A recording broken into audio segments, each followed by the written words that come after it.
The chill in the air bit harder than usual. A personal affront on what was supposed to be the most magical night of the year. Anya Selwyn shivered, though it had nothing to do with the biting wind whipping through the ancient market square. Her hands trembled, not from cold, but from the raw, exposed nerve of humiliation. Preston's words, delivered with a casual cruelty that felt like a physical blow, echoed in her mind. Anya, you're fine, but not for me, not for my family. We need someone with presence. Presence. As if her quiet heart, her fierce loyalty, her gentle spirit amounted to nothing. She clutched the single wilting rose he'd handed her as a dismissal, its petals already browning at the edges, mirroring the death of her festive spirit. The scent of spiced mead and roasted chestnuts, usually so comforting, now seemed to mock her with its cheer.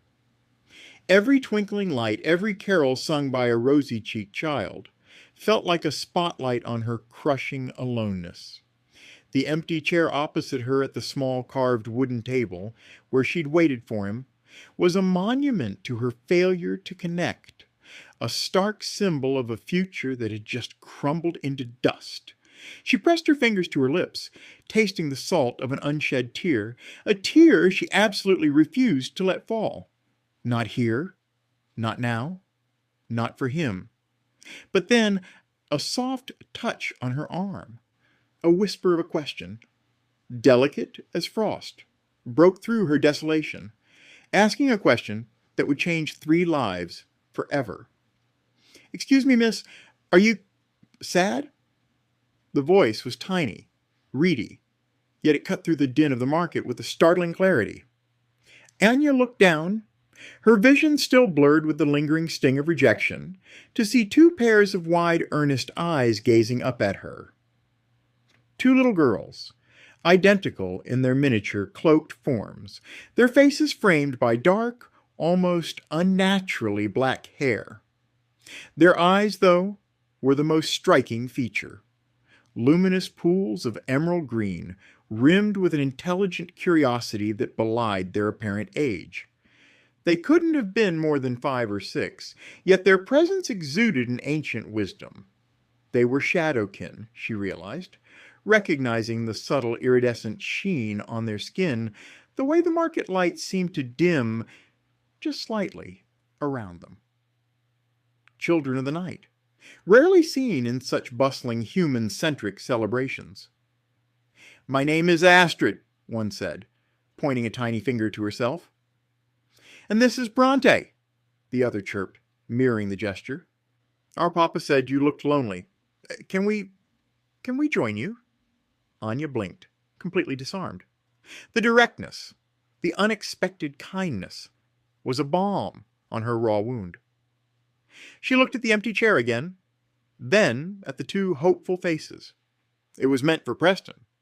But Preston was gone, and these 2 small beings, radiating a quiet warmth that belied their lineage, were here. Perhaps, she thought, a flicker of defiance igniting in her heart every disappointment had led her here. Every closed door had merely been guiding her to a different path. "Lonely?" Anya managed, her voice a little rough. She cleared her throat. No, I'm not sad. Just contemplating the mysteries of bad taste." A small, genuine smile touched her lips, a fragile blossom in the winter air. The twins giggled, a sound like tiny bells. "Papa says bad taste is like a broken toy," Astrid declared solemnly. "You can try to fix it, but it's still broken." Bronte nodded in agreement, her emerald eyes fixed on Anya. "He says it's better to find a new toy that works."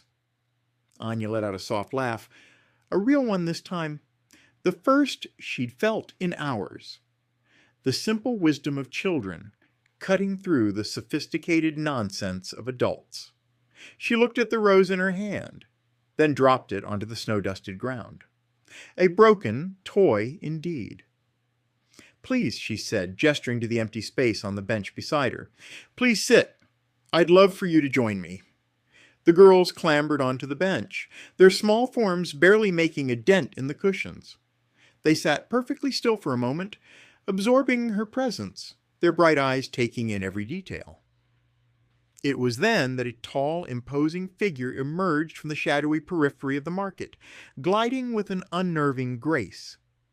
He was cloaked in rich, dark fabrics, the hood pulled low, but Anya could sense his gaze, intense and unwavering, fixed on the three of them.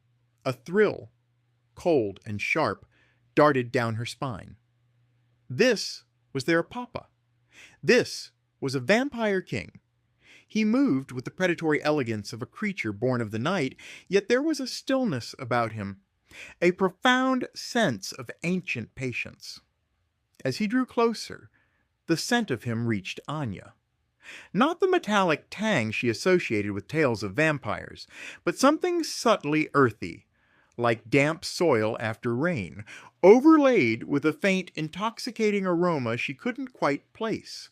It was compelling, disorienting.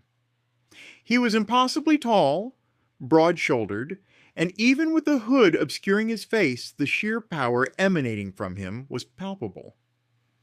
The market, which had seemed so vibrant moments before, now hushed, the normal ebb and flow of chatter and laughter dampened by his presence. Even the carolers seemed to falter, their voices trailing off. His daughters, however, seemed utterly unfazed. "Papa!" they chorused, wiggling with delight.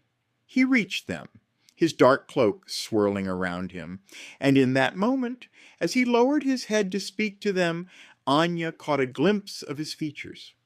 High cheekbones, a strong chiseled jawline, and lips that were thin and severe, yet held a hint of unexpected softness. But it was his eyes that truly captivated her. They were the color of twilight, deep and fathomless, reflecting the distant stars with an eerie luminescence. He was breathtakingly beautiful, in a dangerous, ancient way. He spoke in a low rumble, a sound that seemed to vibrate through the very cobblestones beneath their feet. Anya couldn't make out the words, but the tone was one of gentle affection, utterly at odds with his formidable exterior. Then he raised his head, and his gaze, those twilight eyes, met hers. Anya's breath hitched. It felt as though he saw straight into her soul, past the facade of composure, past the lingering sting of rejection, to the very core of her being. A strange warmth spread through her chest, chasing away the last vestiges of the winter's chill. "Thank you," he said, his voice a smooth, rich baritone, like aged wine, "for keeping my spirited troublemakers company." He gestured vaguely to his daughters, who were now engaged in an intense discussion about a particularly shiny button on Anya's coat. Anya found herself flushing under his intense gaze. "They're delightful," she managed, her voice a little breathy, "and very wise." He inclined his head slightly, a gesture of ancient courtesy. "They have a way of seeing things others miss." His eyes, still fixed on hers, seemed to probe, to understand. He shifted, and for the first time, Anya noticed the way he held himself.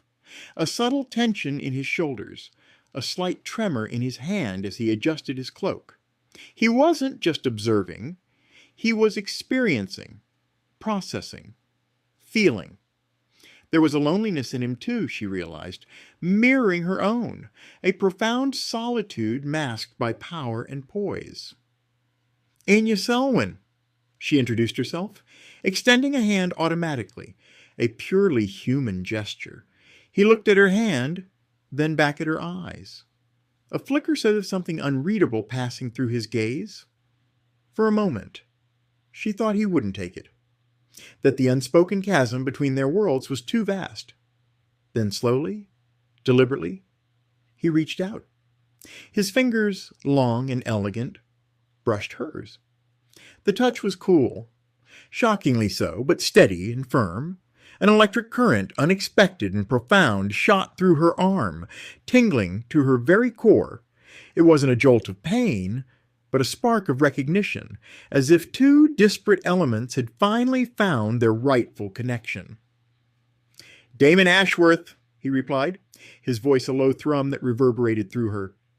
The name itself felt ancient, powerful. His hand lingered on hers for a beat longer than necessary, and in that extended contact a silent conversation passed between them. A shared understanding of loneliness, of resilience, of the hidden currents that flow beneath the surface of polite society. He didn't release her hand until the warmth from their connection had thoroughly permeated her skin, settling deep within her bones. He then gestured to the other empty space at the table, a stark contrast to where Preston had been meant to sit. "May I be next?" he asked, his voice soft, almost hesitant, a question laden with unspoken meaning. It wasn't just an inquiry about a seat.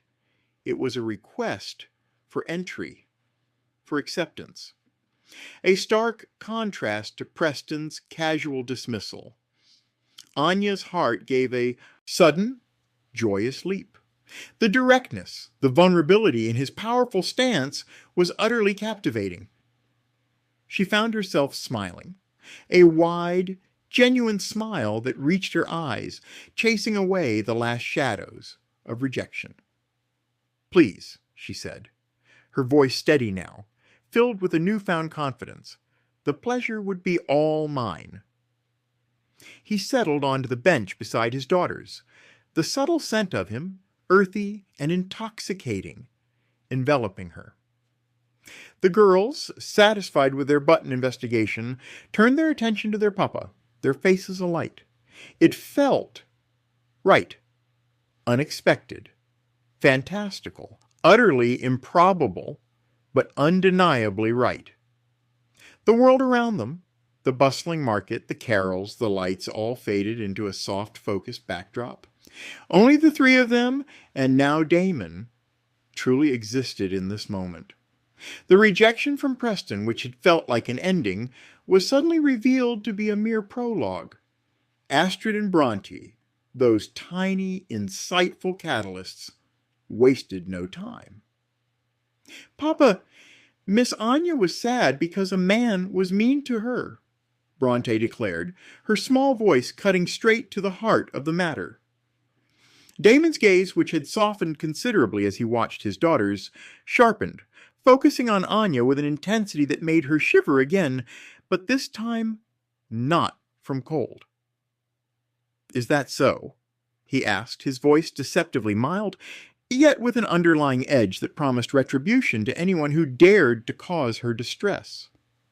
Anya quickly interjected, not wanting to cause trouble. "It's fine, really. He just wasn't the right fit." Damon's lips, those previously severe lines, curved into a faint, knowing smile. "Indeed. Sometimes what we perceive as rejection is merely the universe redirecting us to where we truly belong." He met her gaze, and in his eyes she saw not pity, but understanding. A shared acknowledgement of life's often circuitous path. It was a profound connection, built on a foundation of shared solitude and the unexpected balm of his daughter's innocent intervention. The conversation flowed easily, surprisingly so for a woman who had just been brutally dismissed and a centuries-old vampire king. They talked of the market, of the ancient lore that permeated the cobblestone streets, of the unusual magic that seemed to cling to the Christmas Eve air. Damon spoke of the shadows, not as things to be feared, but as integral parts of balance, of existence. He spoke with a quiet passion, his twilight eyes gleaming, and Anya found herself utterly captivated. His daughters, nestled between them, would occasionally interject with profound, childlike observations that grounded the fantastical elements of their world in simple truths. "Maybe the weak man didn't come so you could meet us instead," Astrid stated, her words echoing Anya's earlier thought. a startling confirmation from the mouth of a child oracle. It was a revelation, delivered with such innocence, yet so powerful in its implication. As the night deepened, the market slowly began to thin, the vendors packing up their wares, the carols fading into distant echoes. But around their small table, a bubble of warmth and connection had formed, impervious to the encroaching cold and silence. Damon's hand, resting on the table, was surprisingly close to hers, close enough that she could feel the subtle heat radiating from his skin, a stark contrast to his initial coolness. The unspoken tension between them, the hum of recognition, grew stronger with every shared glance, every soft laugh. Anya found herself telling him things she wouldn't have dreamed of confiding in Preston. Her quiet dreams, her love for ancient stories, her longing for a connection that went deeper than surface appearances.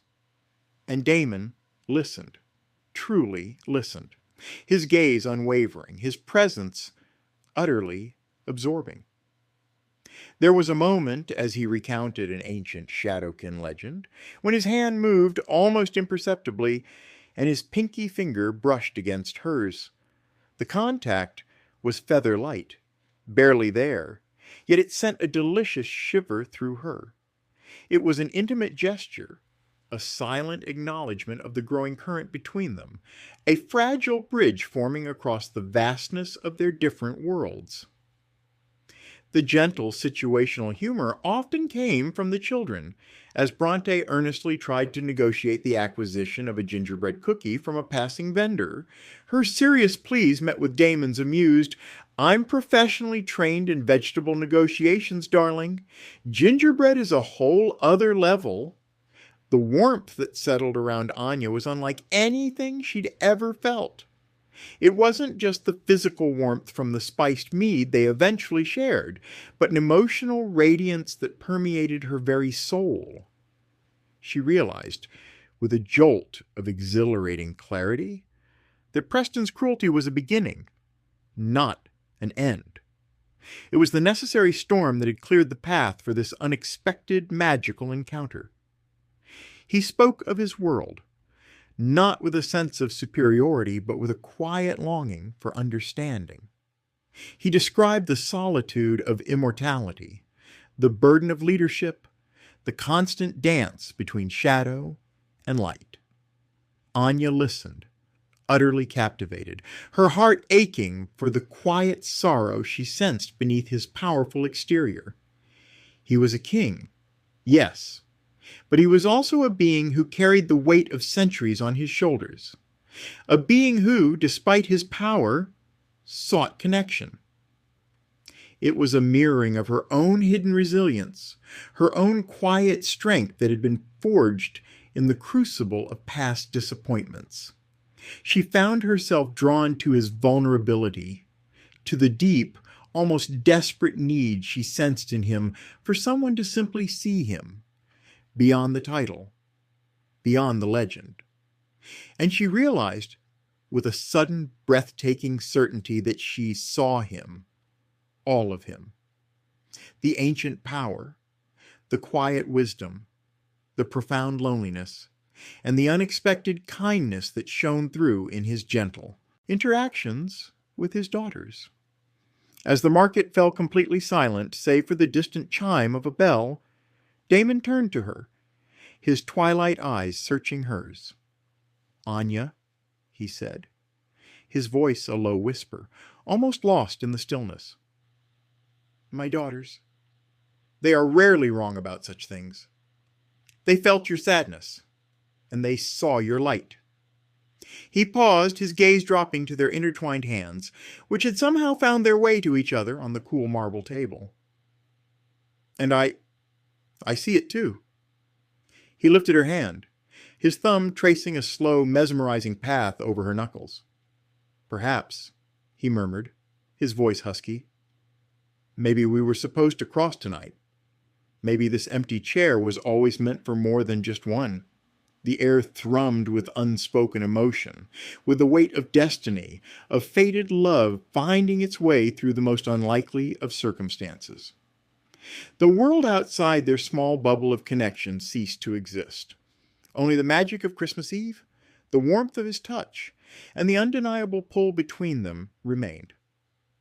"Anya," he said, his voice softer now, more intimate, "I find myself intrigued by your resilience, by your spirit, by the way you see beyond the surface, even in the darkest of moments." His thumb continued its slow, hypnotic caress over her hand, sending shivers through her. "The world I inhabit, it is often cold, solitary. But with you, with your light, I feel a warmth I haven't known in centuries." He looked up, his gaze locking with hers, and in the depths of his twilight eyes she saw not just interest, but a profound, almost desperate longing, a raw vulnerability that belied his powerful demeanor. It was a request, a silent plea for her to stay, to explore this nascent connection, a connection that felt as ancient as the market itself, yet as fresh and fragile as the first snowflake. Anya's heart swelled, a mixture of fear and exhilaration surging through her. This wasn't just a simple invitation for coffee. This was an invitation to a world she could barely comprehend, a world of shadows and immortality presided over by a king with eyes that held the secrets of the ages. Yet, for the first time in a very long time, she felt truly seen, truly valued, not for her presence, but for the quiet strength of her soul. She imagined her life stretching out before her, a canvas waiting for color. She could walk away, return to her predictable, safe world, a world where she knew the rules. Or she could step into the unknown, into the embrace of a love that defied all logic, all expectation. A love that had been sparked by two small, perceptive children and sealed by the gentle touch of a vampire king's hand on Christmas Eve. It was a choice between the familiar comfort of solitude and the exhilarating terror of destiny. "Damon," she replied, her voice barely a whisper, yet firm with a newfound conviction. She didn't withdraw her hand. Instead, she tightened her grip, intertwining her fingers with his. The cool, shocking touch no longer felt alien, but grounding, electrifying. I think this chair was always meant for us, all of us." She glanced at Astrid and Bronte, who were now quietly observing the silent communion between their papa and Anya, their emerald eyes reflecting a knowing satisfaction. They had seen it, felt it, long before the adults had. The child is oracle, speaking truths the adults were too blind or too afraid to acknowledge. The truth that sometimes the greatest blessings arrive disguised as heart-wrenching rejections. The truth that love often finds its way to us in the most unexpected of forms, wrapped in shadows and ancient power, yet radiating a warmth that could melt even the coldest of hearts. She looked back at Damon, her gaze unwavering, a confident smile gracing her lips. "Tell me more of your world, Damon Ashworth. Tell me everything." His face, which had held a subtle tension throughout their conversation, visibly relaxed, a genuine breathtaking smile finally gracing his lips. A smile that transformed his formidable features, softening the severe lines, illuminating his twilight eyes with a warmth that rivaled the festive lights of the now deserted market. It was a smile of relief, of acceptance, of a profound connection finally acknowledged. He squeezed her hand gently, a silent promise hanging in the crisp night air, a promise of shared stories, of ancient secrets unveiled, of a future woven from unexpected threads of fate. The lingering magic of Christmas Eve seemed to coalesce around them, a silent witness to a destiny unfolding. As the first light of dawn began to paint the sky with hues of rose and violet, Anya found herself still seated beside Damon, his daughters asleep, nestled against his broad chest. The market square was utterly deserted now. The only sounds the soft rustling of their cloaks in the gentle breeze and the steady, comforting rhythm of Damon's breath beside her. The previous night's humiliation felt like a distant dream, a faded memory eclipsed by the vibrant reality of the present moment. She looked at Damon, truly looked at him, his profile silhouetted against the rising sun. He was magnificent, a creature of power and mystery. Yet, in the quiet intimacy of that dawn, he felt utterly human, utterly connected to her. His hand, still intertwined with hers, was a testament to the undeniable bond that had formed between them. A bond born of unexpected kindness, childlike wisdom, and the shared understanding of loneliness. He stirred then, his eyes slowly opening, those twilight pools now reflecting the soft glow of the sunrise. He met her gaze, and in his eyes she saw not the guarded reserve of a king, but the open vulnerability of a man who had found his solace, a man who had found his connection. He squeezed her hand once more, a silent question passing between them, a question of what came next, of how two such disparate worlds could truly intertwine. Anya didn't need words. The answer was clear, resounding in the quiet beat of her heart. Every rejection, every disappointment, every single moment of despair had led her to this exact spot, to this precise moment, to the gentle touch of a vampire king's hand on Christmas Eve asking, "May I be next?" The answer was yes. Always yes. She leaned her head gently against his shoulder, feeling the solid warmth of him, the ancient strength. And in that moment, surrounded by the silence of the dawn and the promise of a fantastical future, Anya Selwyn knew, with absolute certainty, that her true story had just begun. The empty chair, once a symbol of her aloneness, was now filled, not just by her, but by a destiny larger and more beautiful than she could have ever imagined.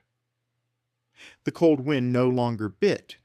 It merely whispered the tale of a love found in the shadows, under the most unexpected of circumstances.